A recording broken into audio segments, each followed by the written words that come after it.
think as they build their team, they should take a lesson from the Eagles, from Howie Roseman, from the place that their coach just came from, where they were largely drafting premium positions. They headline, picking Ashton Jeanty in the top 10 would be a mistake. Learning the wrong lessons from Saquon Barkley. That's a headline we can get behind, right?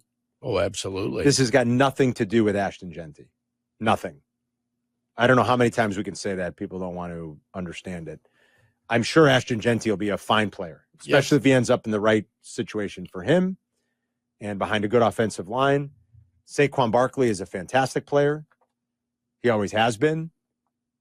He also was not nearly as productive with his old team because his old team isn't nearly as good.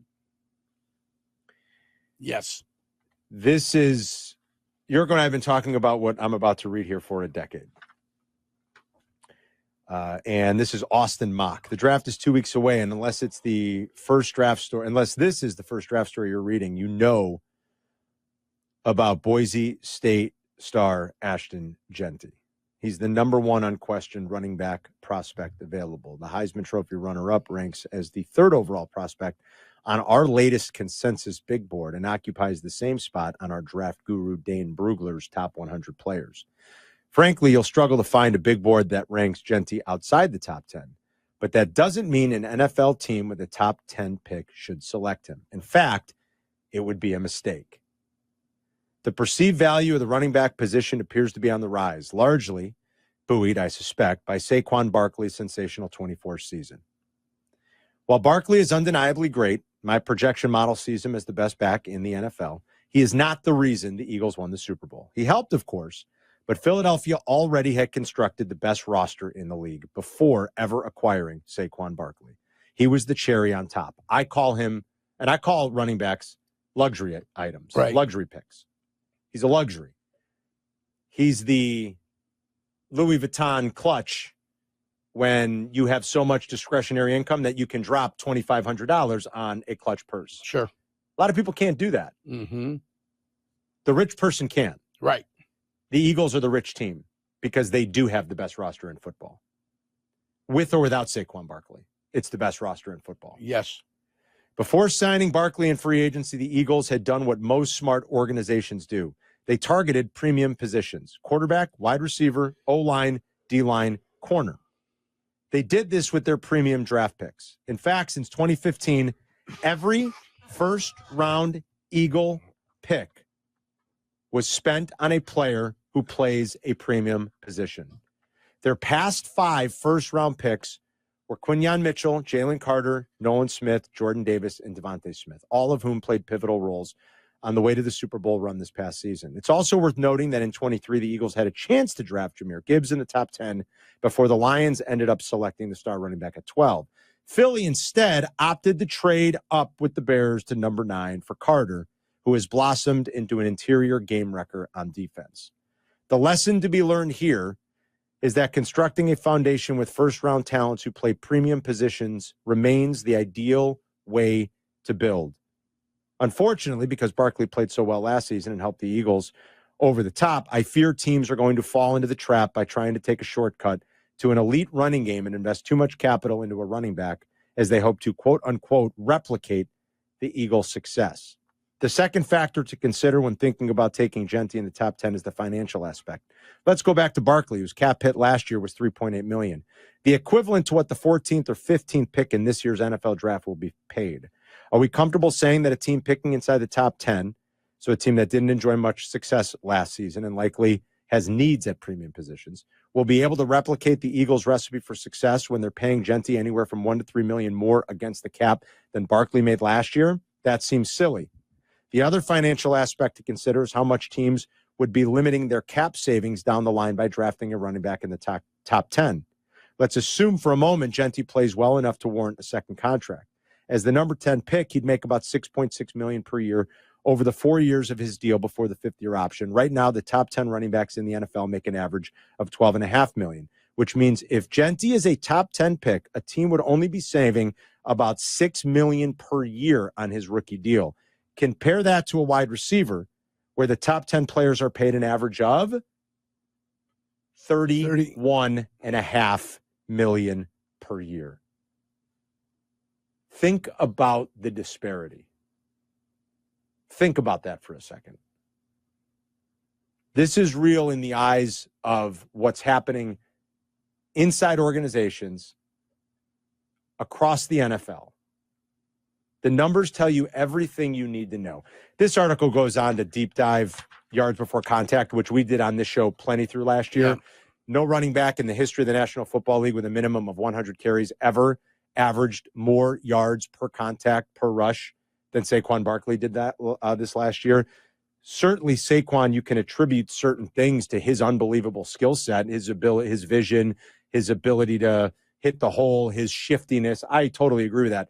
Does anyone for 1 second think that stat, though, is not more a direct result of having the best offensive line in football? Could anybody really think that?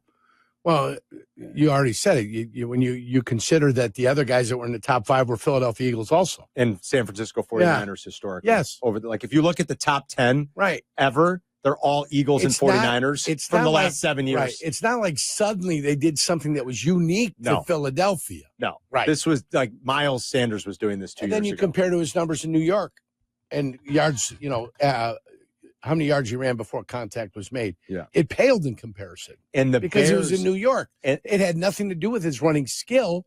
It had everything to do with the offensive line that was in front of him. And you know what pales in comparison to the Eagles' yards before contact amongst their rushers last year? The Bears. The Bears were in the bottom third of the league. I'd have to double check. Dare I say bottom quarter of the league. It was about 1.4 yards. So, and unless we're so convinced that, I think Joe Thuney's great, but unless we're so convinced that Joe Thuney at 33 now, is that what Joe Thuney is? And Jonah Jackson, who the Rams signed a year ago and then couldn't wait to get rid of.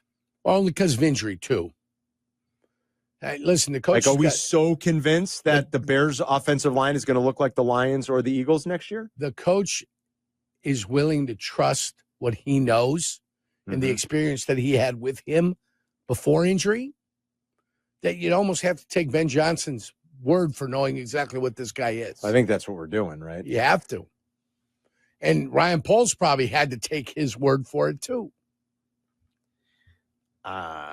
He probably told Ryan Poles, go get this guy. Oh, yeah, I'm sure. This is a guy I want. They don't need him. They got cap troubles. Let's go get this guy. And that's what they did. I'm sure the Bears are going to invest in the running back position in the draft. I hope they do it with one of their second-round picks. I don't mind that one bit. It's a deep, talented class. Go ahead and find somebody that your coach likes that you think can be a difference maker. What they need to continue to do is, especially with their high draft picks, especially with those first-round picks, is draft those premium positions, and running back simply isn't one of them. And there's way too much relevant data that will show you they are in large part very fungible, very interchangeable.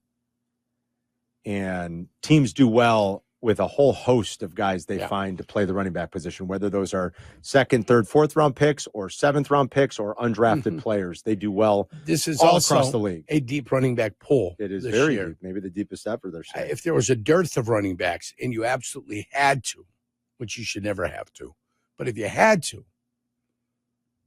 that's when you'd have to consider that sort of thing. If you were complete and you needed something, then yes. But no, you're not. I think as they build their team, they should take a lesson from the Eagles, from Howie Roseman, from the place that their coach just came from, where they were largely drafting premium positions. Now, they took a luxury item in Gibbs. Same year they got the linebacker. Yeah, the same year they drafted Jack Campbell. Because they were pretty well established. And like, if you told me in 3 years the Bears have built this incredible O-line that like Thuney's still a stud, and whether Braxton figured it out or they found a replacement for him, Yerk, and Darnell Wright was a monster, like one of the 3 best right tackles in the league. If you told me that, oh, okay, now look at this now. Look what they've built. And the coach is enamored somewhere in the back end of the first round with a running back. Okay. I'd probably never totally agree with the philosophy of a first-round running back, but okay. You know what I'm saying? Like, Yes. you'd be like, all right, they're winning. Ben Johnson knows what he's doing. Their line's awesome. Okay. Here, now, I just think it would be a mistake. I don't know that he gets past the Raiders. If he does, I very much think he will be a Bear. Yeah. I do. And I just don't think it's smart football, but we'll see. We've already made our objections. We've given you the reasons why. Hopefully, they won't be in a position to have to make that choice. I guess that's what we have to hope for. Yes. You know, some people really want him. Some Bears fans really want him. I think if we should do a rapid reaction on that. I'm sure Sylvie's polled it at some point. That's a simple poll to throw up on Twitter. And if it happens, we'll see what the reaction is like as the next day. You'll find some supporters who Quentin called the other day and he was supporting. Yep. What did Quentin call him? Do you remember, Adam? What did Quentin on the West Side call him? Ashley Gentry? I think he called him Alshon Gentry. Alshon Gentry. You know there's going to be like with Alshon having been here in the last decade or so, there's going to be a lot of confusion if they draft Ashton Jeanty. At some point, we're going to screw it up. Probably. But good article. Hopefully I'm mispronouncing the kid from Iowa or the Ohio State kid. Right. Hopefully I'm mispronouncing their names. Those hopefully are names Jurko is butchering Travion Henderson's name. Yes, exactly. Or Caleb Johnson's name. Thank you. Travion Jacobson. Right, exactly. You know, totally misplaced it. This was good, though. You and I gave you those are the highlights, but it's a good read, and you should check it out. And it's a lot of the things we've been trying to drill home for some time. I don't think the Bears are in a position yet to be shopping at Louis Vuitton. No. I guess we'll just put it that way. No. Kohl's. Do the simple stuff well. KOHLS. Go get the basics. Go get the basics. Find a bunch of guys who can protect your quarterback and a bunch of guys that can go get the other team's quarterback. Yep. Like, do that. Yep. Go get a bunch of those guys. We're still building foundations here, guys. It's a pretty good stat that he had. We're at Ozinga buying concrete. That's what we're at. You know, when they put the concrete down, then they put the I-beams across too, right? For support, right? Well, it depends how big of a structure you're making. There are I-beams in the basement, but that's what I meant. They go in there. Yeah, keep doing that. Steel, Carmen. Put some steel. Some steel in there. Can you put a little steel in there? Let's fabricate some steel, you and me together. Is it the Bessemer process? I think it's the Bessemer process. To use an example that you guys literally just talked about, you don't need to bring the fire table to the trailer park. Like, get that's not something you need to spend your money on right now, but that's a good one. Well, no, I'm not saying he doesn't live. I mean, I'm sure by adding a fire table, I'm sure he's adding something to a very nice house. I'm sure he is. You know, he's not just splurging on the fire table. Just got to buy a new one now. And just, he's living on underneath someone's porch or something. That's right. That's what Eddie's not doing. Yeah. See, that's exactly right, Adam. That's exactly right. Eddie's living large, okay?